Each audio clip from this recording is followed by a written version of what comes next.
발표할 주제는 분단시대와 역사의 전유, 일제 식민지배와 공화주의 분화라는 제목으로 되어 있습니다.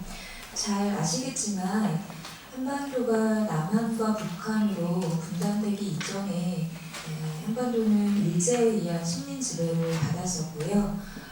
45년에 일본이 2차 세계대전 태평양 전쟁에서 패망하면서 어떤 조선인들에 의한 독립운동의 결과가 아닌 그러한 외부적인 요건에 의해서 해방이 된 그런 역사를 갖고 있습니다. 따라서 45년 직후부터 남쪽은 미국에 의해서, 북쪽은 소련에 의해서 분할 점령이라고 하는 또 다른 한 3년여간의 또 다른 외부의 어떤 지배를 받게 되는데요. 그 이후에 이제 분단의 역사가 시작되었다라고 볼 수 있을 것 같습니다. 그렇다면 여기서 생각해 볼 수 있는 주제는 분단되기 이전에 적어도 일본의 식민 지배라고 하는 것은 그 한반도에서 하나의 역사로서 경험이 되어진 것인데, 그렇다면 그 식민의 역사가 분단된 이후에 두 개의 서로 다른 국가 체제 하에서 어떻게 다른 방식으로 전유되고 어떻게 그 결과는 서로 다른 국가 체제 형성에 기여했는가, 어떤 정치적인 결과로서 나타나는가라고 하는 문제의식을 가지고 제가 생각하고 있는 주제고요. 사실은 제가 교육 쪽에 특화해서 연구를 하는 연구자는 아니고, 사실 이 주제는 제가 첫 시간에, 인트로덕션 시간에 말씀을 드렸듯이 저의 연구 주제 자체가 일제 식민지 시기와 탈식민 국가 형성이라는 큰 틀 안에서 지금 이 주제는 공화주의와 헌법의 역사라는 문제의식을 가지고 제가 연구하던 그런 내용인데, 오늘 이번 워크숍의 주제 자체가 교육 쪽과 관련되는 것이어서 좀 교육 이념하고 연관을 지은 그런 내용이기도 한데요. 일단 기본적인 문제의식은 그래서 역사라는 것이 어떻게 전유되는가, appropriate이라고 쓰는데 그 전유의 과정 그 자체가 어떻게 유의미한 정치적인 혹은 교육 이념에 있어서의 결과로서 나타나는가, 뭐 이런 식의 기본적인 문제의식을 갖고 있습니다. 덧붙여서 간단하게 말씀드리면, 첫날 오리엔테이션 시간에 저 옆에 계신 사회자 선생님하고 저녁 식사를 하다가 독일과 한국 그리고 북한의 차이가 뭐냐 뭐 이런 얘기를 간단하게 했었는데요. 그 중에 하나가 아주 마이너하고 단적인 거긴 하지만 동독과 서독은 그 이름 안에 이미 공통분모가 있다라는 거예요. 근데 대한민국과 북한, 그러니까 공식 명칭 안에는 공통분모가 없다라는 거죠. 근데 생각해보면 그 영문 이름에는 있는 것 같거든요. 리퍼블릭이라고 하는. 둘 다 굉장히 다른 이념적인 지향을 갖고 있긴 하지만 공화국으로의 지향이라고 하는 공통분모가 있는 것 같습니다. 그렇다면 그 공통분모는 어디에서 오는가? 그리고 그 공통분모 안에서의 또 베리에이션은 어떻게 나타나는가가 제가 지금 설명드린 제가 갖고 있는 문제의식하고 연결되는 부분이라고 할 수 있습니다. 이 얘기를 하기 위해서 저는 기본적으로 이제 식민지 시기에 어떤 사상적인 변화, 이념적인 변화가 나타나는가, 이 과정에 주목을 하고 있는데요. 그 식민지 시기에 관련된 얘기를 간단하게 시작을 해보면, 아시겠지만 식민 지배가 시작되기 이전에 수세기에 걸쳐서 조선 왕조가 존재를 했었죠. 조선 왕조 500년이라고 우리가 얘기하듯이요. 그리고 그 이후에는 대한제국이라고 하는 또 다른 군주제 형식이 이어져 갑니다. 결과적으로 보면 수세기에 걸쳐서 한 나라의 주권이라고 하는 것이 왕 혹은 황제라고 하는 개인에게 귀속되어 있는 그런 통치 체제가 굉장히 장시간 지속이 되었다라고 볼 수 있는데요. 물론 구한말에 가면 공화제라고 하는 어떤 대안적인 담론이 등장하기 시작합니다. 예컨대 독립협회와 같은 이런 단체들을 통해서 기존의 군주제가 갖고 있었던 어떤 한계, 정치적인 한계에 대한 대안으로서 여러 가지 담론이 등장하기 시작을 하고 그 대안 담론 가운데 하나가 공화제에 대한 논의라고 볼 수 있는데요. 사실 공화제에 대한 담론이 시작되었던 것 그리고 일부의 사람들은 굉장히 적극적으로 옹호했다라는 것 자체는 사실입니다만 여기에 대해서 이 논의가 굉장히 활발했다 혹은 어떤 유의미한 정치적인 결과로 즉각적으로 재현되었다라고 하는 것은 굉장히 확대 해석한 내용이라고 볼 수 있고요. 그만큼 공화제를 비롯한 대안적인 정치체제에 대한 논의 자체는 굉장히 제한되었다라고 볼 수 있는데요. 특히 공화제에 대한 담론이 제한적일 수밖에 없었던 이유는 그 당시의 어떤 지배체제 자체가 군주제였기 때문에 그리고 군주제에 대한 대안으로서 또 다른 예컨대 공화제 에 대해서 이야기한다라는 것 자체는 기존의 정치체제를 정상시킬 수 있다라고 하는 가능성 자체를 내포하기 때문에 제한될 수밖에 없었다라는 거 생각해 볼 수 있는 것 같습니다. 이러한 연유로 인해서 일본의 보호국으로 조선이 전락하기 이전인 1905년까지는 굉장히 제한적으로 공화제에 대한 논의가 이루어지다가 그나마 조금 활발하게, 조금 본격적으로 공화제 담론을 사람들이 공유하기 시작했던 것은 1905년 이후라고 볼 수 있는데요. 제가 여기서 굉장히 흥미롭게 봤었던 것은 그 이후부터 굉장히 단기간 안에 많은 사람들에 의해서 이 공화제가 전폭적으로 받아들여지고 있다라는 겁니다. 여기서 제가 흥미롭다라는 건 두 가지 의미인데요. 첫 번째는 공화제라고 하면 그 공화제의 내용을 논의를 해야 되는데 이 내용에 대한 논의는 그다지 깊이 있게 들어가지 않아요. 반면 이 형식, 우리의 국가를 만들어야 한다라고 하는 이 형식적인 측면에 대해서는 거의 논의의 여지 없이 많은 조선인 지식인들이 적극적으로 받아들이고 있는 모습을 보여주고 있는데요. 이걸 볼 수 있는 관점입니다. 1919년에 3.1운동 당시에 그 당시에 뿌려졌던 굉장히 많은 전단지가 있습니다. 우리는 3.1운동을 해서 1919년 3월 1일 이렇게 얘기합니다만 길게 보면 6개월여간 지속이 된 민족운동이라고 볼 수 있는데요. 굉장히 여러 지역에서 굉장히 장기간 동안 이루어진 운동임을 감안할 때 이 운동을 통해서 드러난 굉장히 다양한 어떤 사회적인 요구, 정치적인 요구 그것을 볼 수 있는 여러 가지 역사적인 사료들에서 굉장히 흥미로운 내용 가운데 하나는 여기에서 제기된 여러 가지 정부 수립안 이 모두 공화제 정부를 전제로 하고 있었다라는 점입니다. 이것이 제가 말씀드린 많은 사람들이 그 내용에 대해서는 깊이 있게 논의하지 않았음에도 불구하고 그 공화국이라고 하는 국가의 형식 그 자체에 대해서는 굉장히 전폭적으로 받아들이고 있었음을 볼 수 있는 단적인 예라고 볼 수 있는데요.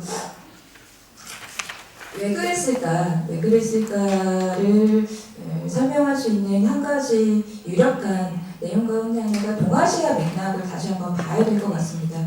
비록 식민지 조선이 일제 지배하에 있기는 했지만 그로 인해서 조선이 중국과 이전의 조공관계에 굉장히 밀접한 위계적인 관계에 있어서 일정한 단절을 겪기는 했지만 그렇다고 해서 중국과 조선 사이의 관계가 완벽하게 차단되었는가 그런 것 같지는 않습니다. 여전히 중국은 식민지 조선에 대해서 굉장히 중요한 정치적인 영향력을 미치는 그런 국가였던 것 같고요. 그런 점에서 어떻게 1910년대에 그렇게 엄혹한 식민지 체제 하에서 많은 사람들이 기꺼이 공화국 형식에 대해서 받아들이고 그것을 지지했는가를 설명할 수 있는 요인 가운데 하나가 1911년 중국에서 있었던 신해혁명이라고 보여집니다.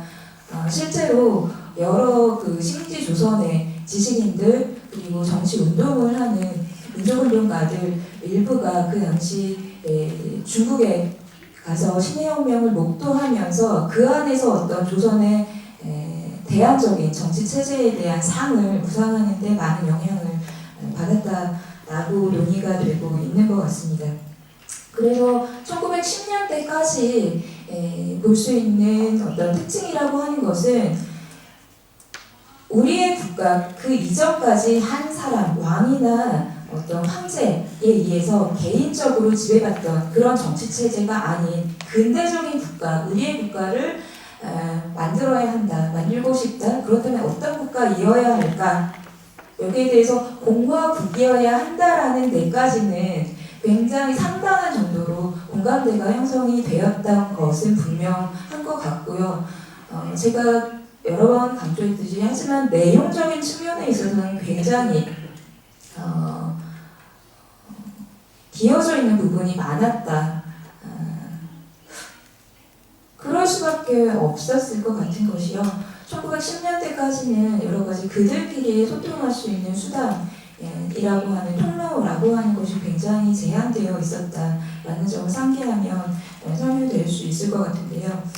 이 비어있는 여러 가지 공백을 메울 수 있는 단초들이 1920년대에 들어가면서 나타나게 되는데요. 이 20년대야말로 여러 가지 신문이나 잡지 등이 새롭게 출간이 되면서 조선인들 사이의 소통의 수단이 늘어나고 그 안에서 공화제가 아닌 여러 가지 이념적인 자원, 사회주의라든지 어떤 에스닉한 측면을 강조하는 민족주의라든지 여러 가지 다양한 이념의 분야가 시작이 되고 있는데요. 이것을 통해서 기존의 공화국의 내용을 설명할 수 있는 여러 가지 내용들에 대한 논의가 많이 나타나게 됩니다. 이것이 식민지 조선 내부에서 나타난 여러 가지 이념적인 분화라고 할 수 있는데요. 또 다른 한편으로 3.1운동의 결과로서 등장한 상해에서 등장한 임시정부 하에서는요. 1919년 4월이니까 3.1운동 직후, 거의 직후라고 볼 수 있는데요. 민주공화국을 표방하는 그리고 국민주권, 권력분립, 의회주의 등등의 기본 원리를 표방하는 임시정부가 수립이 됩니다. 그리고 이 임시정부는 40년대 초까지 굉장히 다양한 어떤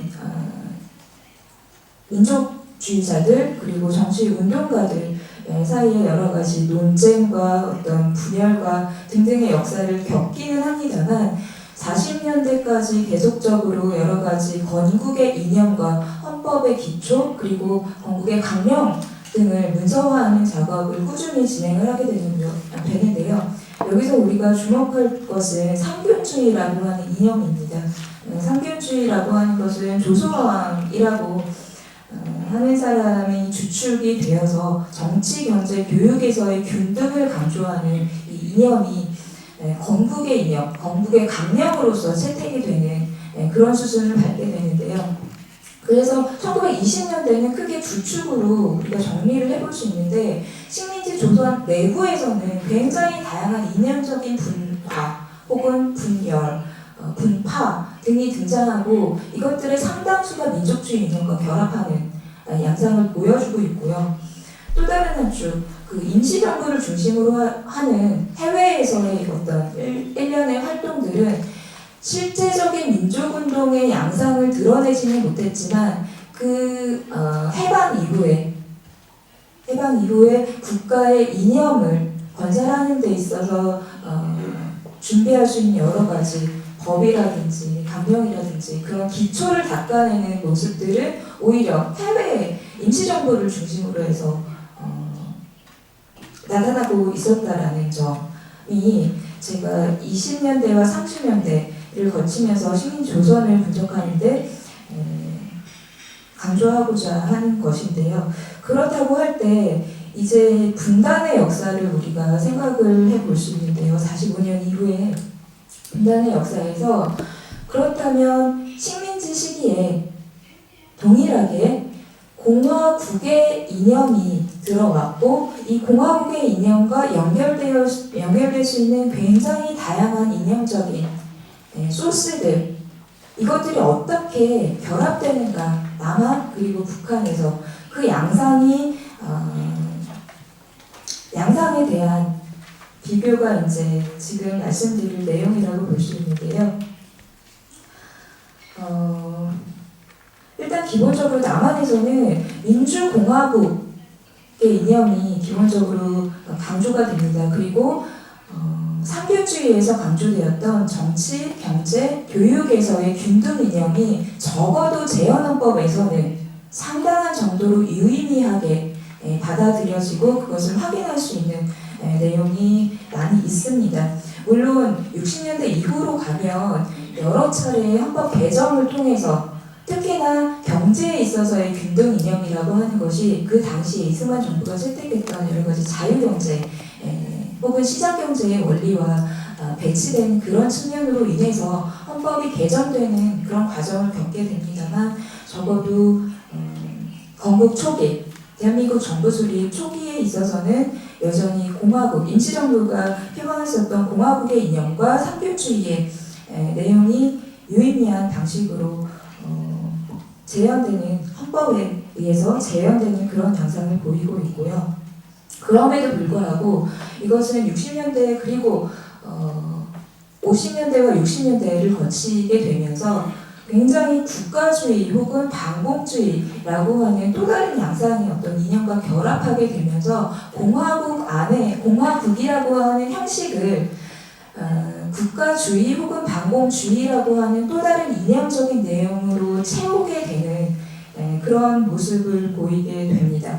반면 북한에서는 동일한 방식으로 공화국의 틀은 프레임은 그대로 가져가게 됩니다만 이것 역시도 남한을 거울로 삼아서 그것과 어떤 대척되는 반대에 서게 되는 여러 가지 내용들이 교육 이념으로 나타나게 되는데요. 이 얘기를 좀 두 번째 페이지에 있는 테이블을 중심으로 해서 말씀을 드리면요.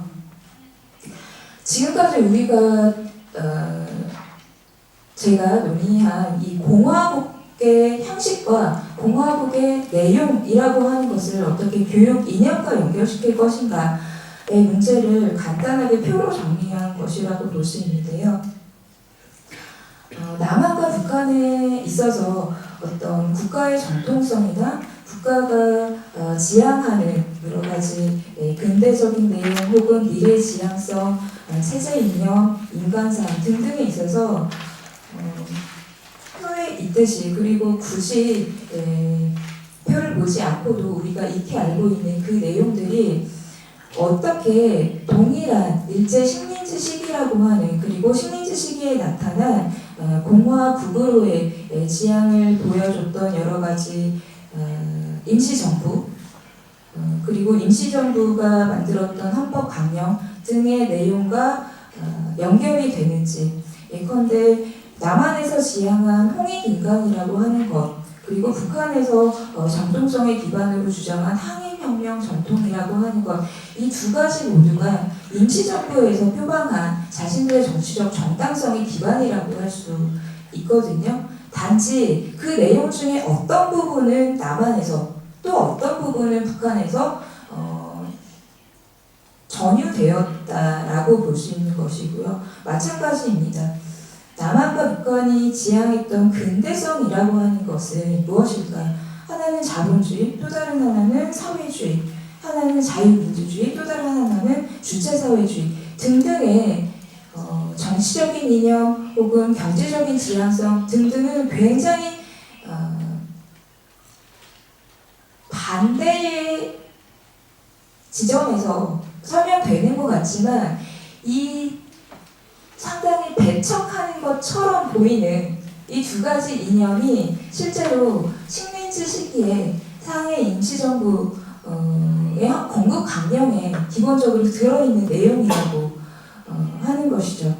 결국 하나의 역사가 어떻게 두 개의 분단된 체제 하에서 그리고 두 개의 독립된 정부 하에서 서로 다른 정치적인 목적을 위해서 그리고 서로 다른 지향성을 가지고 다른 방식으로 이 전유가 되고 있는 이 모습, 그렇기 때문에 역사라는 것 자체가 항상적으로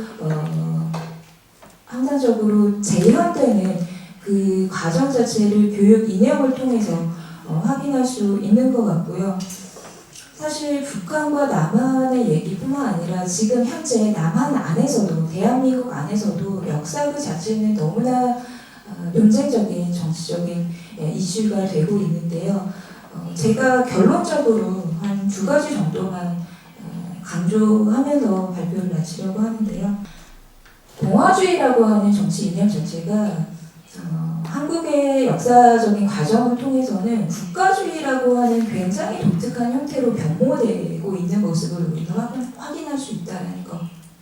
그리고 그 국가주의의 내용은 남한과 북한에서 굉장히 다른 이념과 결합되긴 하지만 그 국가주의, 스테이티즘이라고 하는 것 자체는 그리고 그 형식이라고 하는 것 자체는 굉장히 유사한 방식으로 국가 형성 과정에서 우리가 발견할 수 있다는 것이고요. 또 다른 하나는 역사의 전유라는 것 자체가 어떤 국가의 상징 권력의 굉장히 중요한 원천이라고 하는 것입니다. 이 상징 권력이라고 하는 개념은 피에르 부르디유가 사용하는 개념이기도 한데요. 우리가 권력이라고 했을 때 흔히 생각해 볼 수 있는 어떤 데스파틱 파워 혹은 인프라스트럭처럴 파워 뭐 이런 종류의 권력 개념이 아닌 상징 권력을 통해서 부르디유가 설명하는 내용은 어떤 거냐면 우리가 권력임을 생각하지 않는 거예요. 하지만 그 권력이 작동하고 있는 거예요. 특히나 국가 형성 과정에서 이건 굉장히 중요한 내용이라고 볼 수 있는데요. 사람들이 국가를 두려워하거나 혹은 자발적으로 추종하거나 이 모든 것들이 굉장히 의식적이고 자발적인 노력에 의해서 만들어지는 것인데요. 국가의 입장에서 봤을 때 사람들이 더 이상 국가에 대해서 의문을 제기하지 않는 것, 이야말로 이 상태야말로 국가의 권력이 굉장히 공고화된 그 모습을 형상화했다라고도 볼 수 있는 것이거든요.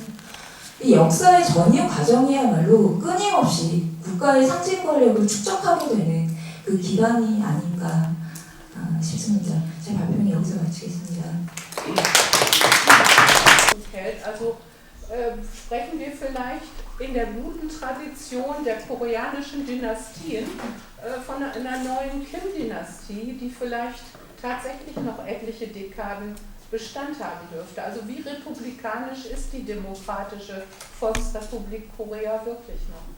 Also wie gesagt, etwas ketzerisch gefragt, aber je mehr ich über die Joseon-Dynastie lese, desto mehr kommen mir immer wieder Vergleiche zu Nordkorea in den Sinn. 네.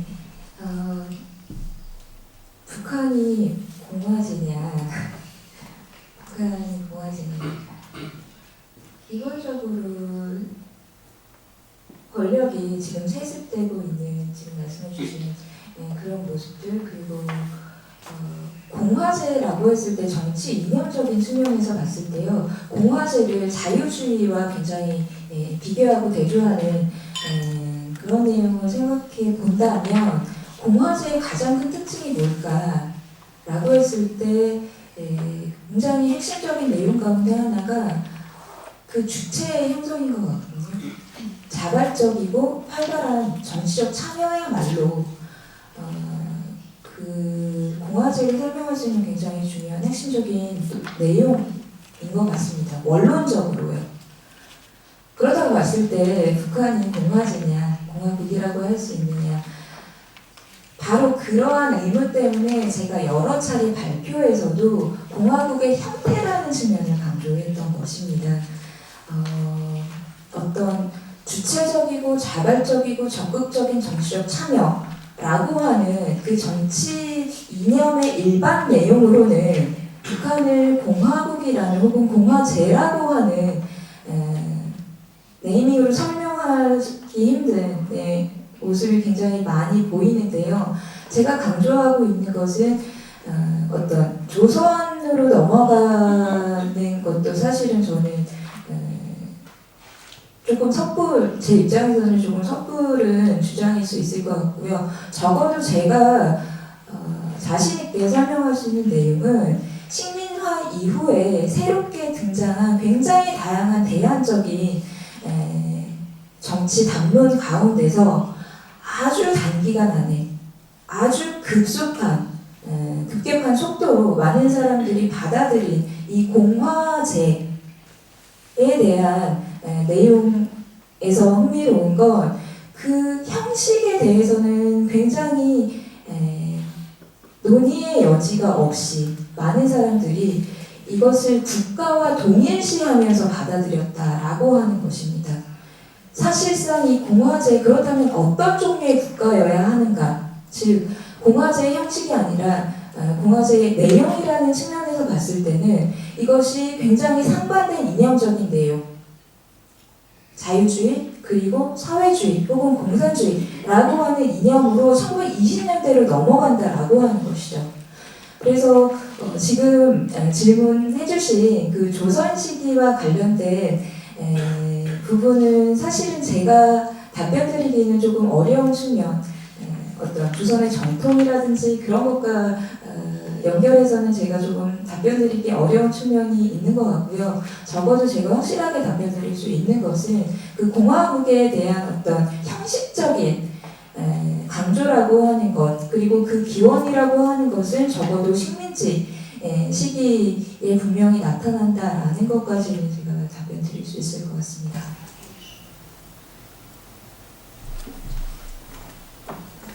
근데 북한에 가보신 한국 분들은 아시겠지만 북한이 자기를 지칭할 때 항상 공화국이라고 얘기를 합니다. 그래서 좀더 잘 아실 건데 공화국이 주어로 항상 등장하고 있습니다. 그것도 한번 생각해 보셔야 될 재미있는 현상이고 외국인들이 아마 듣기는 굉장히 어려워 보일 겁니다. 문제가 하나 있고요. 또 하나 이제 고민은 리퍼블릭을 공화라고 번역을 하는 건데 공화를 그대로 해석하면 함께 화목하고 조화로운 거거든요. 그러니까 왜 동아시아에서 리퍼블릭을 공화라고 번역했는지도 좀 생각해 봐야 될 주제고요. 근데 함께 화목이라고 생각한다면 그리고 공화제가 일단 군주제에 반대되는 말로 등장을 했다고 한다면 북한 스스로 자기들을 공화국이라고 해야 될 이유는 있는 것 같습니다. 발표 감사합니다. 저 좀 두 가지 있었는데요. 첫 번째는 공화제를 주제로 한 게 저는 되게 흥미로웠던 것 같아요. 왜냐면 아까 전 대사님에 대한 답변에서도 말씀하셨듯이 제가 느낀 거는 공화제 내용만 보면 이제 이렇게 세습적으로 하는 게 아니라 좀 다수의 그런 사람들이 통치를 하는 부분 그런 거다 뭐 이렇게 배운 것 같은데, 그러면 이제 북한 같은 경우에는 이제 국가 대 국가로 본 것 같다는 생각이 들었어요. 그러니까 북한의 입장에서는 이제 미국이나 뭐 이런 슈퍼 파워가 그 권력을 독점하고 있기 때문에 뭐 다 같이 뭐 조화를 이뤄야 된다. 그래서 더 척결을 하는 게 아닌가, 그냥 그런 추측을 한번 해봤고, 근데 이제 남한은 이제 그 국가가 아니라 이제 개인과 개인으로 해서 한 명의 통치자가 계속 세습을 하면 안 된다, 뭐 이렇게 얘기한 게 아닌가 이런 추측을 한번 해봤습니다. 두 번째로 제 질문인데요. 그 강연 들으면서 제가 어제 읽었던 책이랑 좀 공감이 많이 되는 부분이 있었어요. 제가 어제 경애하는 수령 김일성 제 원수님의 어린 시절 2권을 잠깐 봤는데 거기서 되게 특별했던 게 통역분 죄송합니다. 좀 인용을 하자면 이 뱀이 외놈이다. 모두 막대기를 하나씩 얻어다 때려 죽여라. 외놈들은 죄 없는 조선 사람들을 잡아서 닥치는 대로 죽이고 있다. 뭐 이런 식으로 써 있는데요. 여기서 외놈을 빼고 북한을 넣으면 박사모 어르신들께서 하시는 지금 이제 독수궁 앞에서 하시는 말씀이랑 너무 똑같더라고요. 그래서 왜 그럴까 좀 궁금했었어요, 계속. 근데 오늘 말씀 들어보니까 어떻게 보면 뭐 출발선이 비슷했어? 그런 건 아닐까? 뭐 이런 생각을 한번 해봤고, 근데 또 말씀하신 것 중에 저희가 분단 전에 일제시대라는 같은 동일한 트라우마를 갖고 있었는데, 독일 같은 경우에는 뭐 제2차 세계대전의 그런 트라우마 홀로코스트가 있었고, 그걸로 인해서 이제 통일이 된 이후에 좀 되게 뭐 같이 만들어갈 수 있는 과거 청산이라든지 뭐 그런 같이 만들어갈 수 있는 역사적인 뭐 공통점이라고 할 수 있는 게 있었던 것 같은데, 한국 같은 경우에는 이제 제가 말씀드린 것처럼 남한에서 외놈을 빼버리고 이제 북한을 넣어버렸잖아요, 거기 안에. 그럴 경우에는 만약에 뭐 통일이 된다 해도 일제시대라는 저희가 남한과 북한이 둘 다 공감할 수 있는 이 역사적 트라우마에 대해서 이게 다시 뭐 공감대를 형성할 수 있는 그런 공론의 장이 될 수 있을지, 아니면 이제는 아예 북한으로 그 빈틈을 넣어버렸기 때문에 거의 가능성이 없는 건지 좀 궁금했습니다.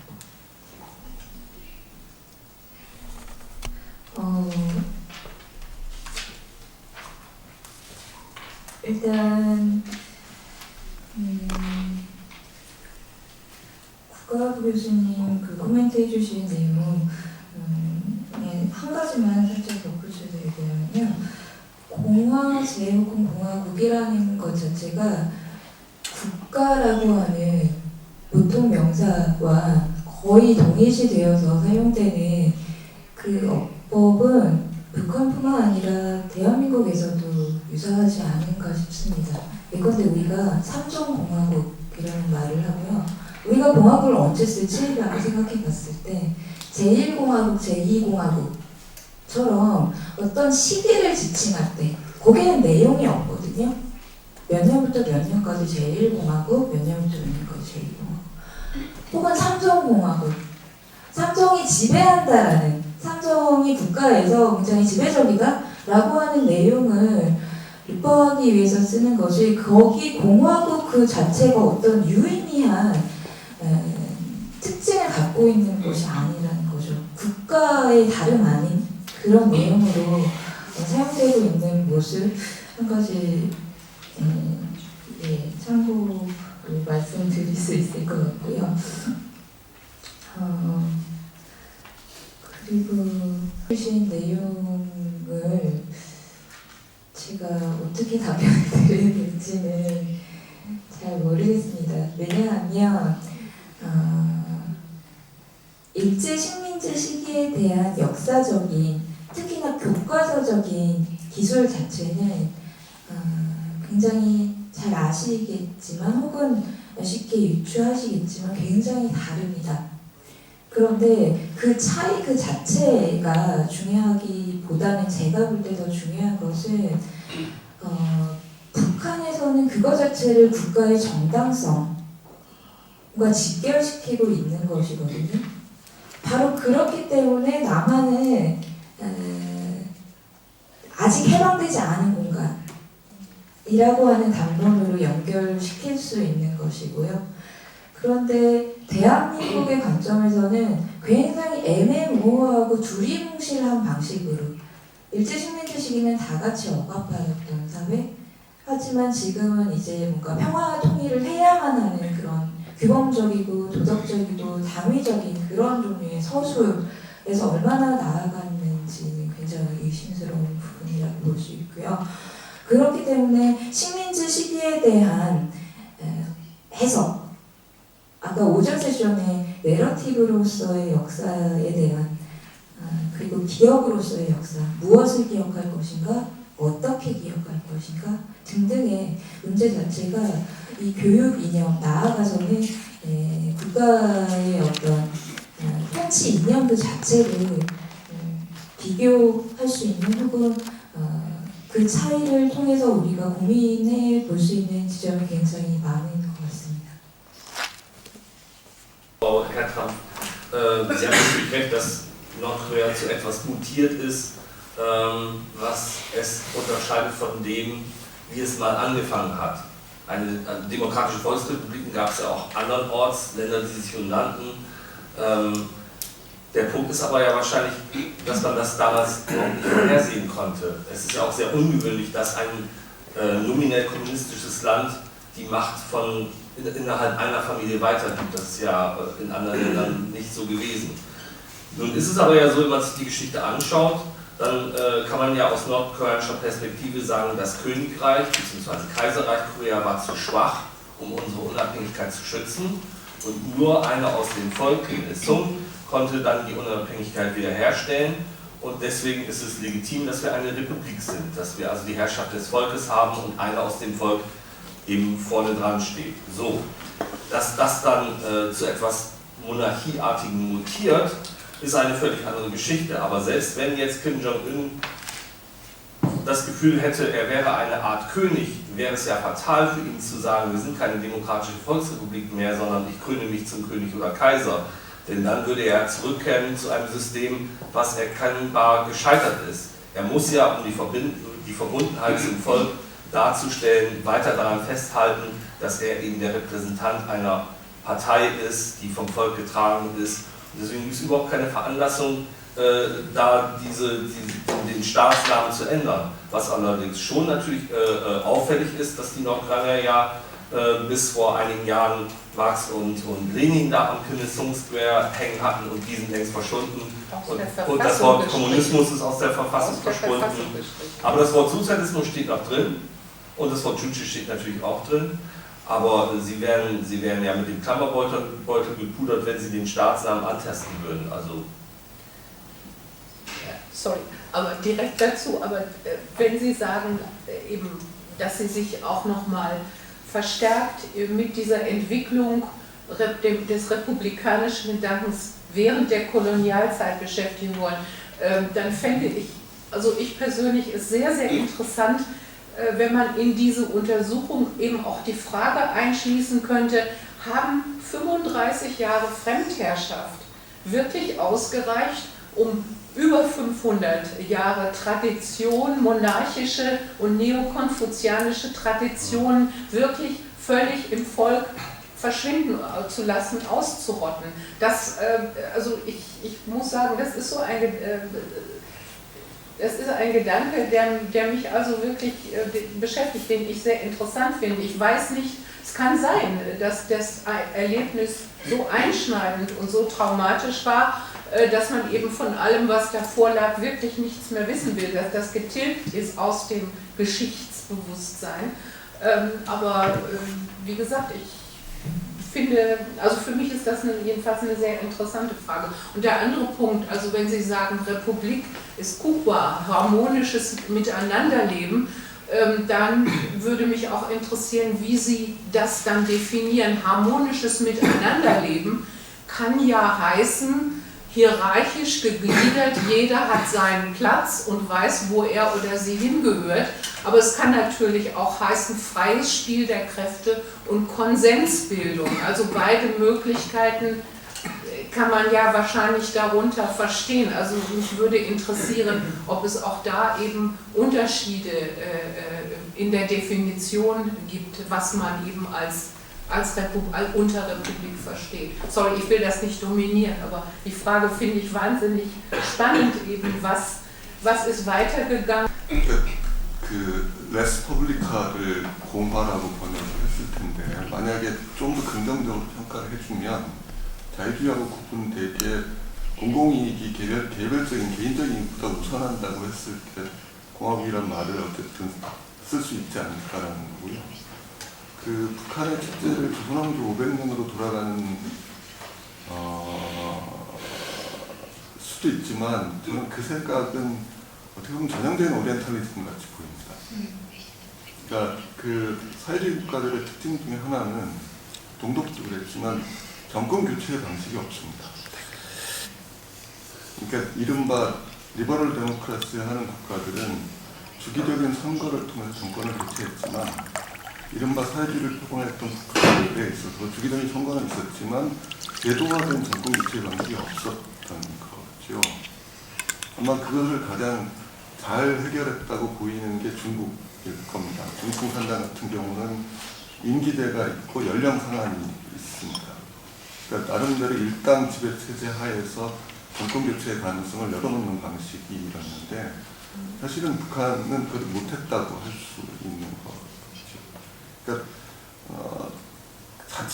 조선왕 이제 500년으로 돌아가서 그때 왕조적 기억들을 지금 북한이 재현하고 있다라고 얘기하는 발상은 개인적인 생각에는 굉장히 위험할 수도 있다는 생각을 해야 됩니다. 그리고 조금만 덧붙이자면 선생님 말씀하신 구 교수님 말씀하신 그 오리엔탈리즘의 맥락에서 조금 벗어나서 대장님 말씀하신 어떤 전통과의 연관성이라는 측면에서 보더라도 식민지 시기의 어떤 짧은 역사가 굉장히 강렬하고 전면적이었던 건 분명합니다만 그렇다고 하여 그 이전의 전통그 자체가 완벽하게 동일한 방식과 동일한 내용으로 전환되었다라고 보기는 상당히 어려울 것 같습니다. 예컨대 젠더에 대한 관점이라고 하는 것이 얼마나 각각의 시기에 다양한 방식으로 변이하면서 현재까지 이어지고 오는가. 가부장제라고 하는 것을 또 어떻게 볼 것인가? 특정한 제도이자 특정한 관점이자 의식의 문제와 연관되어 있는 것이라고 볼 수 있는데요. 그것이 계속적으로 제가 표현한 대로 전유되는 과정이 인 것이지 어떤 결과물로서 우리가 고정되어 있는 것으로 간주하기는 좀 어렵지 않을까라는 생각이 듭니다.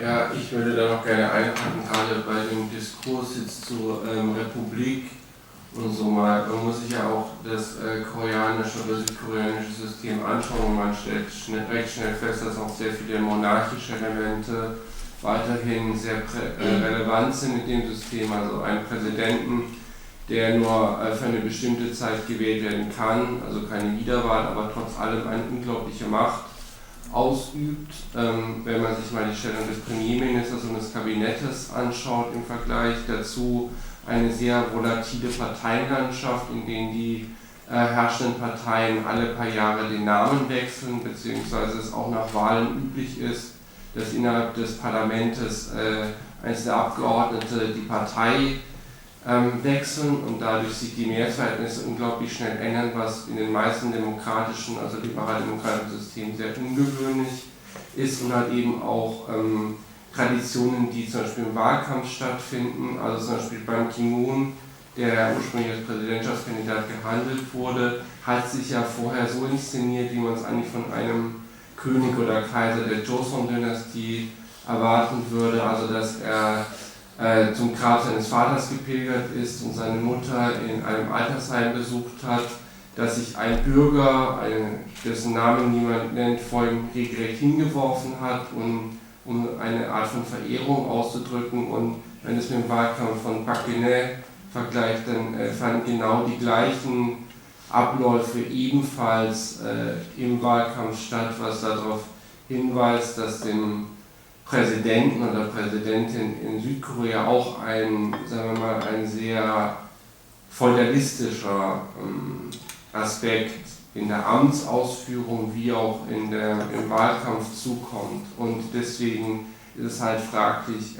inwiefern sich jetzt zum Beispiel auch das Kabinett vom Joseon Yangbang unterscheidet, diesem berühmten Beamtenapparat, und inwiefern man auch sagen kann, ja, wir haben eigentlich in Südkorea auch eine Art von Wahlmonarchie, die sich halt dementsprechend auch auf die einzelnen Regierungen auswirkt, also auch Zentralisierung von Macht oder auch die berühmte schwarze Liste mit den 2000 oder 20.000 Künstlern, die gegen die Interessen des Staates handeln würden, indem sie die Präsidentin kritisch verfemen würden in Gemälden und so weiter und so fort. Also ich finde, man hat in Südkorea auch eine interessante Mischung eben aus Joseon-Elementen, aber andererseits auch aus liberal-demokratischen Elementen, aber jetzt nicht eine Demokratie jetzt im westlich-europäischen Sinne.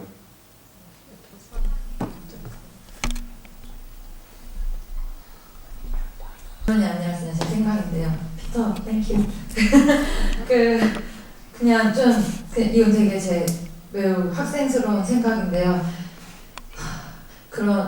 물론 서구와 저희의 민주주의는 다를 수 있다고 생각합니다. 왜냐하면 뭐 독일에서 먹는 음식과 프랑스에서 먹는 음식이 다르듯이 모든 국가마다 다 다른 양상을 띠고 있다고 생각하고요.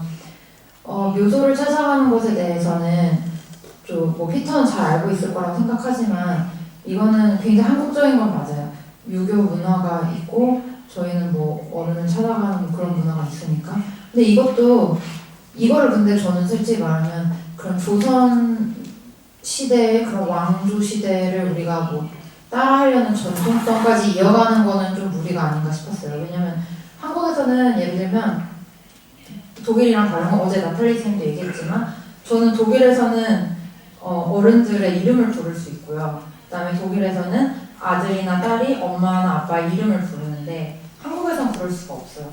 그리고 한국에서는 저희는 명절이나 뭐 이런 행사가 있을 때 조상님들께 인사를 드리고 뭐 묘소를 찾아가고 이런 게 그냥 저희의 전통과 문화이지 그런 전통과 문화를 가진다고 해서 이 국가가 민주주의 국가인데 그 민주주의 국가가 뭐 조선시대로 돌아간다 그걸 답습한다 이렇게까지 이어지는 거는 너무 중간에 뭔가를 많이 건너뛴 게 아닌가라는 개인적인 생각이 있습니다. 감사합니다. 한 가지만 덧붙여서 코멘트 하자면요. 선생님께서 말씀하신 그 서구와 한국의 어떤 정치적인 실천 혹은 정치적인 문화 등등이 굉장히 다른 것 같다라는데 기본적으로 동의합니다만 저는 서구적인 것이라고 하는 것에 대한 담론 우리가 한번 생각해 볼 필요는 없지 않나라는 생각도 합니다. 이건데 제가 오늘 발표한 주제가 식민지 시기에 관한 것, 식민지 지배에 관한 것, 혹은 식민, 혹은 제국, 뭐 이런 등등의 일반적인 주제로 확장시켜서 생각해 볼 수 있는데요. 일제의 식민 지배라고 하는 것은 비서구의 유일한 제국주의 권력으로서 아카데믹한 담론에서 논의가 되곤 하는데요. 저는 거기에 대해서는 약간 비판적으로 접근하는 편입니다. 왜냐하면 물론 서구에서 훨씬 더 많은 수의 국가들이 제국주의 역사, 식민 지배의 역사를 갖고 있고 그것을 실행했습니다. 그럼에도 불구하고 그들의 제국의 역사, 그들의 식민 지배의 역사가 단일한가라고 하는 데 있어서는 결코 단일하다 혹은 동일하다라고 얘기하기 어려울 것 같고요. 그래서 일본 그 자체가 갖고 있는 독특성, 특수성이 있다라는 것에 충분히 전적으로 동의할 수 있습니다만 서구라는 것 자체, 서구의 제국의 혹은 식민의 과정이라는 것 자체를 단일화하는 데에 대해서는 저는 좀 비판적인 입장을 갖고 있습니다. 제가 한번 질문 드리는데요. 예. 사실은 공화국에 대해서는 제가 북한 내에 있을 때는 조선민주 인민공화국에 대해서 문제제기를 생각한 적도 없었어요. 당연한 걸 받아들였고. 그래서 오늘 사실은 공화제가 이 당론이 나오면서 새롭게 저도 이렇게 학문을 좀 배우는 입장인데 그러면 지금 박사님께서는 이 공화국이 북한의 공화국이 실제 공화국이 이 당론에 의해서 공화국이라고 믿는지에 대해서 궁금해요. 북한을 공화국이라고 믿는지. 예, 박사님. 조금 몰라서 그래요. 몰라서. 근데 지금 최 선생님께서 너무나 좋은 코멘트를 해주신 것이요. 저는 지금까지 공화국에 대해서 혹은 공화제에 대해서 생각을 안 해봤는데요 라고 말씀하시는 것 자체가 제가 말하고자 했던 바를 그대로 너무나 단적으로 드러내 주신 것 같아서 감사한데요.